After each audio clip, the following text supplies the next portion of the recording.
This mode in the Crew Motorfest is absolute genius. Now, if you are any way creative, you are going to love what I'm going to show you in this video, because there are some features here in the camera photo mode settings of the Crew that are new to, I believe, any racing game.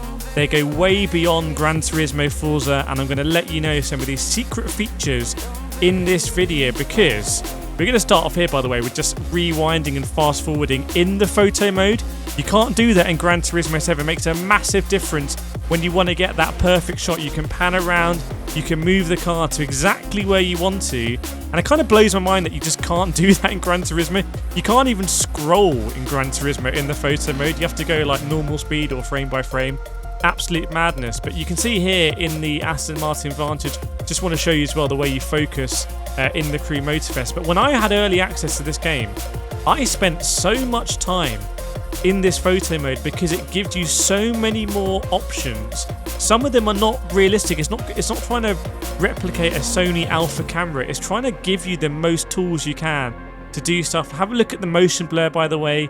You can just do it in a really stylistic sense, or you can keep it super realistic, or you can have it off if you want those really crisp screenshots. You can see here, I like to have quite a lot of motion blur behind my car to give a sense of speed. That's what you're going to see me using in thumbnails. But look how much we have here in the blur settings, and already off the bat that gives you a lot of creativity.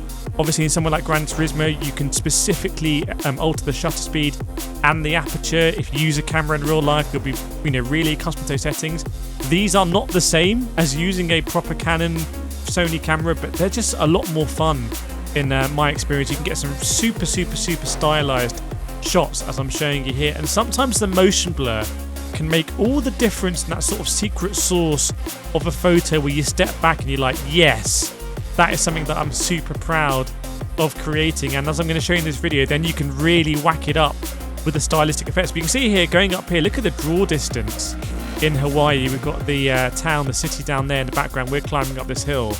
Absolute madness. This is a traffic one as well. Obviously, because it's an open world game, you can use it all in the context of traffic, which I absolutely love. Now, this is something that I've been working up. This little secret, if you want to make your cars look a little bit more dramatic, you know, in another game, you might be whacking up the HDR. Here, you can actually damage the car in the photo mode and add mud. It's kind of crazy to look at, and again, it's not realistic. But if you're looking at the photo mode as a purely creative enterprise for the creative people amongst you, it's an absolute godsend. By the way, let me know in the comments if you are someone that likes taking photos in games. I really want to know, because if you do, I want to make more guides for you.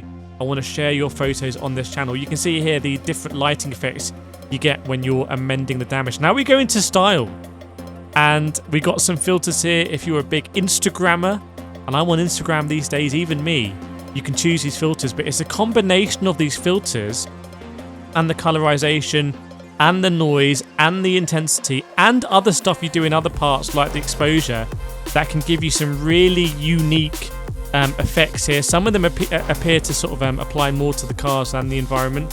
I absolutely love this. I'm starting to find my own settings that I'm liking, my own styles to give me sort of a more unique filter for me. Here, talking about the colorization, I absolutely love the way that you can pop the colors by sort of bringing, muting some of the more, or dulling some colors and bringing out others. This is what I do in my thumbnails all the time when I'm making thumbnails. Probably for this video you're going to see. And the fact you can do it in-game is kind of crazy in real time. It's difficult for me to explain just how impressive this is, because if I was doing this on my gaming PC, it would actually take quite a lot of processing power to do. So again, you can fast forward, move in real time, you can pan around, and you can do the color. It's an incredibly powerful tool. And there's even more I'm going to show you in this video, like we got here with the exposure. You can see this one here with the sun in the background. You could do so many different styles of photo here. You can really underexpose, you can overexpose, as I'm doing here. If you overexpose, it almost looks like a different season. If you're massively underexposed, you can really bring out that sun and give it a big like sunset or autumnal feel. Really impressive when you do this. And again, they're not molded, they're not stuck to sort of reality. They're just doing what's fun. And I think that's a metaphor for the Crew actually. You can see here that I do like to oversaturate a lot of the time. That brings out some of the vibrant colors like the brake lights, like any reflections you might be getting. See the rims there are, you know, slightly pink as well. And I ended up doing this thing where if I was driving on the road and I was going in between cars, I would actually just let the game play a little bit, keep driving, then I would pause and rewind and go to that moment and try and get a really cool shot. It's just a really cool space to be. You can see you can get some really interesting depth of field and sort of lens effects. I absolutely love it. Let me know in the comments if you want to see more. Please, please, please. And if so, I will create them. But otherwise, see you next time.